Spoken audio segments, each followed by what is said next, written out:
En esta clase vamos a aprender la diferencia entre algunos verbos que causan confusión entre los estudiantes.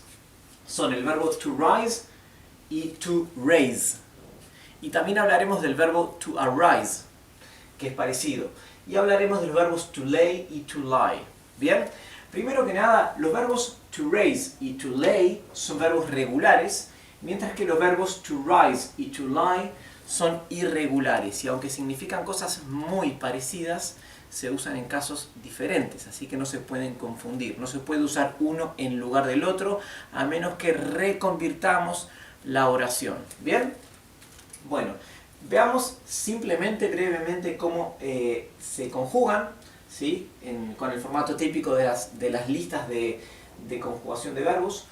El verbo to raise, ¿sí? Que significa levantar algo, es un verbo transitivo, es regular. El pasado es raised, ya saben que los verbos regulares agregan ed para el pasado, y el participio pasado también agrega ed, los regulares. Así que, como es un verbo regular, es have raised. I have raised, I raised. ¿Bien?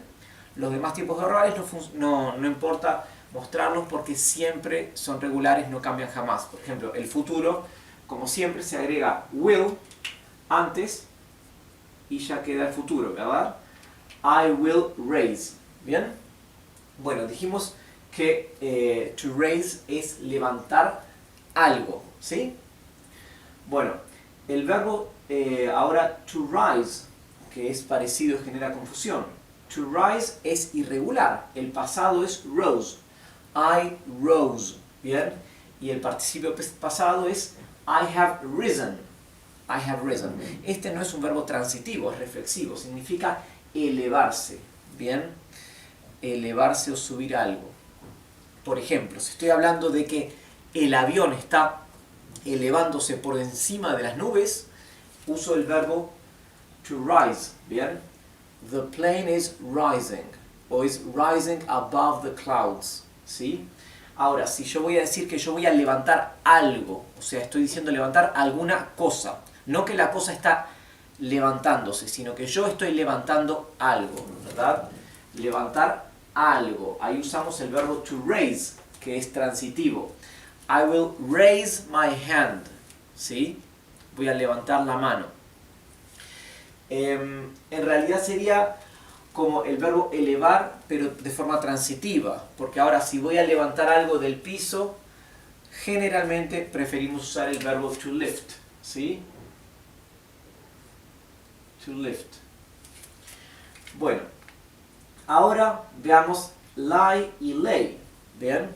El verbo to lie es estar echado o echarse. ¿Sí? Estar echado en algún lado, por ejemplo en una cama, o echarse en una cama. O sea, reflexivo. También significa mentir. O sea, tiene dos funciones. Significa mentir como verbo o echarse, estar echado. Así es un verbo irregular. ¿Sí? To lie, ahora el pasado es lay. Por ejemplo, I lie es estoy echado. O yo me echo. ¿Sí? I lie on the bed. I lay on the bed es me eché en la cama. I have lain es el participio pasado. Ahora el verbo to lay es acostar algo. Fíjense de vuelta la particularidad de que tenemos que especificar ese algo, esa cosa que estamos acostando. Por ejemplo, I will lay, ¿qué podemos decir? I will lay the blankets on the bed. ¿Sí? Blankets son frazadas o mantas. ¿Bien? Voy a echar las mantas encima de la mesa o voy a acostar las mantas encima de la mesa. I will lay the blankets on the bed. ¿Sí? The blankets son ese algo que les digo. ¿Bien? Así que recuerden pues que los verbos lay y raise son transitivos. Los usamos especificando ese algo que o levantamos o echamos o acostamos encima de algo. ¿Bien? Bueno, el verbo to arise lo menciono porque es parecido como se escribe, pero no debería generar tanta confusión, porque to arise significa surgir. Por ejemplo, if a problem arises, si surge un problema, ¿bien? Así que to arise, surgir, es irregular. El pasado es arose y el participio pasado es have arisen. Vamos a ver algunos ejemplos para ver cómo se usa esto. I will raise my hand. I will raise my hand. Estamos usando acá el verbo to raise. Estamos levantando algo. ¿Dónde está el algo que les dije? Aquí. Levantar algo. Mi mano. Voy a levantar mi mano. I will raise my hand. En inglés, cuando decimos levantar la mano, no usamos el artículo the para decir literalmente levantar la mano, sino que decimos levantar mi mano. ¿Bien? En español queda raro decir levantar mi mano, decimos levantar la mano. Bueno, the plane is rising above the clouds. The plane is rising above the clouds. Acá para que vean cómo se usa de forma diferente, to raise y to rise. El avión está elevándose, above es por encima, the clouds, las nubes. ¿Bien? Bueno, he is lying to me. He is lying to me. Él está mintiendo a mí. Él me está mintiendo. Aquí usé el verbo to lie, no como estar echado o echarse, sino como verbo mentir. ¿Bien? Ahora, como verbo mentir, les voy a hacer una aclaración que me olvidé de hacerla aquí.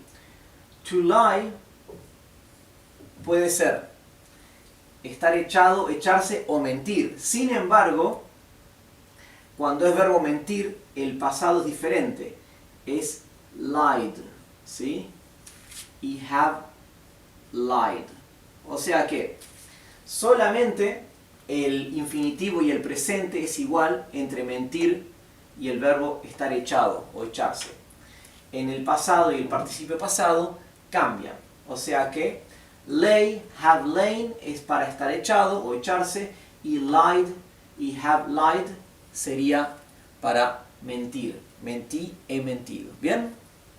Bueno, vamos a ver otro ejemplo. He is laying on his bed. Él está acostado o está echado encima de su cama o sobre su cama, ¿bien? O en la cama. Pensemos ahora un verbo con lie en sentido de estar echado. I lay on my bed, ¿sí? I lay on my bed es estoy echado. No lay de aquí, de este verbo lay, sino que el pasado del verbo to lie es lay. ¿Vieron? Así que el pasado de este verbo es igual al presente de este verbo. Así que ahí tienen que tener cuidado de no confundirse. Y el último, if any problem arises, call me. Si surge cualquier problema o algún problema, llámame, call me. ¿Bien? Si tienen dudas o preguntas, recuerden escribirlas en los comentarios, que siempre estaré respondiendo los mensajes. Gracias.